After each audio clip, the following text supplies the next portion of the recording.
जय हिंद, जोहार जगह। मैं शमशाद आलम। आज जिस मुद्दे पे बात करने वाले हैं वो मुद्दा है डुमरी के विधायक जयराम महतो इस बात को कहे कि भाई झारखंड में लूट का छूट है। आखिर इस बात को क्यों कहे, ये सारी बात इस वीडियो में करेंगे और विस्तार रूप से करेंगे। आप लोग वीडियो में अंत तक बने रहिए। चलिए चलते और सारी बात को समझते कि आखिर डुमरी का विधायक इस बात को क्यों कहे कि भाई झारखंड में लूट का छूट है। दरअसल बात आप लोग समझिएगा कि अभी झारखंड में शीतकालीन सत्र चल रहा है। शीतकालीन सत्र का जो दूसरा दिन था ना, वो बाधित हो गया था। जब बाधित हुआ था तो उसमें काफी जो है कि जयराम महतो दुखी दिख रहे थे। उनका कहना था कि भाई झारखंड का विकास कब होगा, जब सदन चलेगा, जब सरकार से सवाल किया जाएगा, जब सरकार को तर्क दिया जाएगा। भाई सदन तो चलना चाहिए, लेकिन बाधित हो रहा, ये काफी दुर्भाग्यपूर्ण है। उसके बाद कार्रवाई का तीसरा दिन में जयराम महतो का जिस तरीके से एक रूप देखा गया सदन में, भाई इसकी चर्चा पूरे झारखंड में और झारखंड के साथ साथ जयराम महतो के फॉलोवर सिर्फ झारखंड में नहीं, झारखंड से बाहर भी है। वहां के भी लोग उनको सुनते हैं। जो रूप देखा गया सदन में, काफी बड़ा रूप देखा गया और काफी बेहतर रूप देखा गया। और जिस अंदाज के लिए वो जाने जाते हैं वही अंदाज जो है कि भाई सदन में दिखा। आखिर क्या था रूप, चलिए ये भी समझ लीजिए ना। यानी कि झारखंड में एक अनुपूरक बजट आया 7,000 समथिंग कुछ करोड़ का, लेकिन जयराम महतो एक लूट का आंकड़ा देते हैं सिर्फ धनबाद से, कोलियरी क्षेत्र से जो है कि भाई एक आने की आंकड़ा देते हैं। और वो आंकड़ा ये होता है कि भाई आपका अनुपूरक बजट से भी ज्यादा जो है कि एक साल के अंदर में भाई कोयला का लूट मचा हुआ है जी। यानी कि 9,000 करोड़, जबकि आपका अनुपूरक बजट जो है वो 7,000 करोड़ समथिंग कुछ था। लेकिन लूट जो होता है एक साल में सिर्फ कोयला का क्षेत्र में, वो होता है आपका 9,000 करोड़। वो इस चीज को दिखाए, बड़ा जो है तार्किक हिसाब से वो बात को रखे। साथ ही साथ जो है कि एक और लूट की बात की, वो था ये जो आपका बालू का लूट है। वो बालू का लूट के बारे में भी उन्होंने कहा कि भाई बालू जिस तरीके से अवैध तरीके से हो रहा है, और जहां से बालू निकलता है, निकलने के बाद जहां भाई बेचना है बालू को, उस दरमियान में 2-3 थाना यानी कि आपको मिल जाएगा। और 2-3 थाना का थाना प्रभारी का इनकम पता है महीने का 3 से 4 लाख रुपया है सिर्फ बालू से। तो ये जो लूट मचा हुआ है और ये पैसा जो है कि अवैध तरीके से जो आपका भाई थाना का थाना प्रभारी और अधिकारी को जा रहा है, वो पैसा अगर सरकार के खजाने में आए तो भाई बेहतर हो सकता है। यही तो विकास की बात है। यहां से हम राजस्व को जो इकट्ठा कर सकते हैं। लेकिन आप जो रोना एक रो रहे हैं कि भाई राजस्व खाली है, राजस्व खाली है, हमारा राजस्व की लूट कहां से हो रही, ये बात तो समझ में आनी चाहिए। इसीलिए जयराम महतो उस दिन बोले कि भाई सदन चलना चाहिए, सदन में सरकार को आईना दिखाया जाएगा।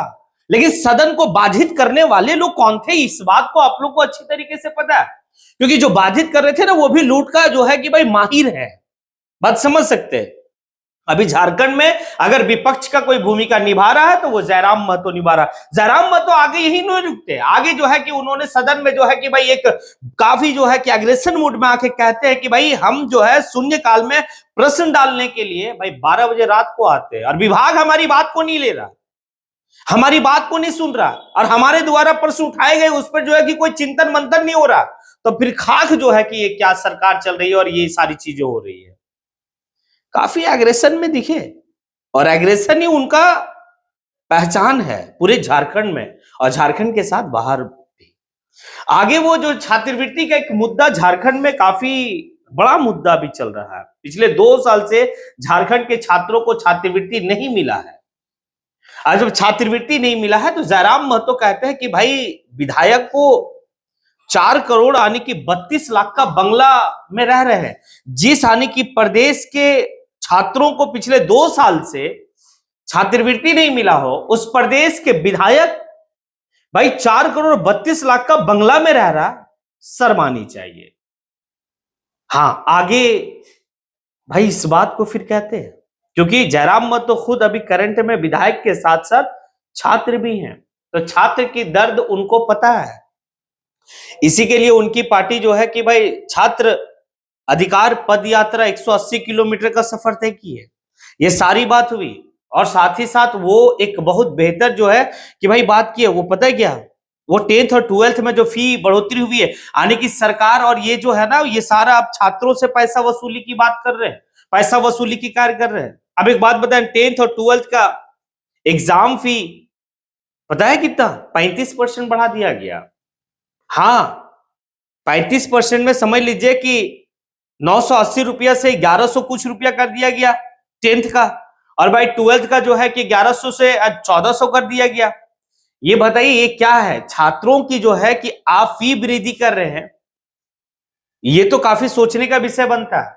और ये सारी बात को लेकर जयराम महतो काफी एग्रेशन में थे, और उन्होंने सरकार को कई सारी बातें और कई सारी सुझाव भी दिए कि आखिर कैसे बेहतर हो सकता है। क्योंकि झारखंड की झारखंड का जो कल्पना किया गया था वो झारखंड आज तक हमें नहीं मिला। उसके बाद जो सबसे बड़ी बात है, और उन लोगों के लिए स्पेशल है जो लोग यानी कि जयराम महतो को टारगेट करते थे, और जो लोग जो है कि हमेशा अपना समाज का वोट जो है कि सो कॉल्ड सेकुलर पार्टी का देते थे, उनके लिए भी वो मुद्दा उठा है, आलिम और फाजिल का। जी, आलिम और फाजिल का वैधता जो है कि सहायक आचार्य वाला में भाई वैधता को खत्म कर दिया गया था। अब एक बात सोचिए ना, आलिम और फाजिल जिस समाज से ताल्लुकात है, उस समाज के वहां पर बैठे मंत्री, उस समाज के बैठे वहां पर जो है कि भाई विधायक अपना मुंह तक नहीं खोले, और आपके लिए सदन में आवाज जो बनकर उठा, जो आवाज आपके लिए बनकर जो भाई सामने दिखा, वो दिखा डुमरी के विधायक जयराम महतो, जिसको आप कभी भी उनके पार्टी को अभी तक जो नई नवेली पार्टी है आप उनको वोट नहीं किए होंगे, ये बात तो है। लेकिन जयराम महतो कहे थे कि भाई हमें कोई वोट करे या ना करे, लेकिन जो जनता का मुद्दा है, हमें जहां भी जिस वक्त जैसा समय मिलेगा हम उसके साथ खड़े हैं। और आज उन्होंने साबित भी कर दिया आलिम और फाजिल की भाई बात को उठाकर। हाँ, इसके ऊपर सरकार को गहन मंथन करनी चाहिए। ये आलिम और फाजिल की जो वैधता को समाप्त किया गया, इसके ऊपर झारखंड सरकार को, क्योंकि झारखंड सरकार को जो माइनॉरिटी है ना, ये एकमुश्त वोट जो है कि भाई दिया है, और आप वहां ये किए। ये सारी बात जो है कि जयराम महतो की है सदन में। इसीलिए तो जयराम महतो को टीस था कि भाई जिस सदन को चलने से कई सारे मुद्दे जो है कि भाई सामने आते हैं, कई सारे मुद्दे सरकार से सवाल किया जाता है, और अगर वो सदन ही जो है कि भाई बाधित कर दे तो फिर एक सोचने का विषय बनता है। और सदन को बाधित कौन किए? सदन को बाधित जो है वो भाई चलने नहीं दिए, वो बीजेपी नहीं चलने दिया। तो बीजेपी नहीं नहीं नहीं, वो कभी जो है विकास का बहुत बड़ा रूपरेखा वाली बात नहीं करता है। हाँ, उसको सूट करता पता है क्या? वो मैं हमेशा अपने वीडियो में कहता हूं भाई, उस बीजेपी को पता कौन सी मुद्दा सूट करता है? हिंदू और मुस्लिम, मंदिर और मस्जिद। हाँ, ये मुद्दा उसको सूट करता है, झारखंड की डेवलपमेंट के मुद्दा नहीं। हाँ, वो मुद्दा उठाएगा भाई रोहिंग्या मुसलमान, तो भाई वो जो है कि यहाँ पर आ गए हैं, जमाई टोला बन गया है, तो भाई डेमोग्राफी चेंज हो गया। ये सारी बात पता नहीं उलूल जुलूल क्या क्या बक के जो है कि उनका अपना प्रोपेगेंडा वो खड़ा करते हैं। लेकिन झारखंड की जनता उन्हें भी भाई 2024 का विधानसभा चुनाव में सबक सिखाया, उसके बावजूद भी बाज नहीं आ रहे वो। खैर, उनकी वही है। लेकिन अब जो है कि कम से कम सभी लोगों को एक बार बेहतर तरीके से सोचनी चाहिए। अगर जयराम महतो 10वां और 12वीं का 10वीं और 12वीं का अगर मुद्दा को सदन में उठाया, 10वीं और 12वीं के मुद्दा भाई जो फीस बढ़ोतरी किया गया, वो सिर्फ कोई एक समाज के लिए नहीं, पूरे झारखंड में जितने भी 10वीं और 12वीं के छात्र हैं जैक।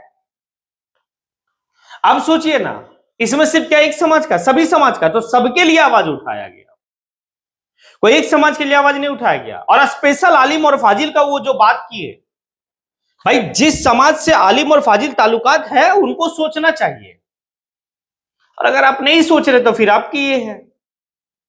आगे जयराम महतो जो है कि काफी कुछ जो है कि ये रहे। अब आप लोगों से सवाल है कि जिस तरीके से जयराम महतो सदन की कार्रवाई में अपना एग्रेशन मोड, जिस तरीके से भाई झारखंड को लूट का छूट आने की भाई अड्डा कह दिया, आपको क्या लगता है, क्या जयराम महतो वाकई में झारखंड का एक भविष्य है?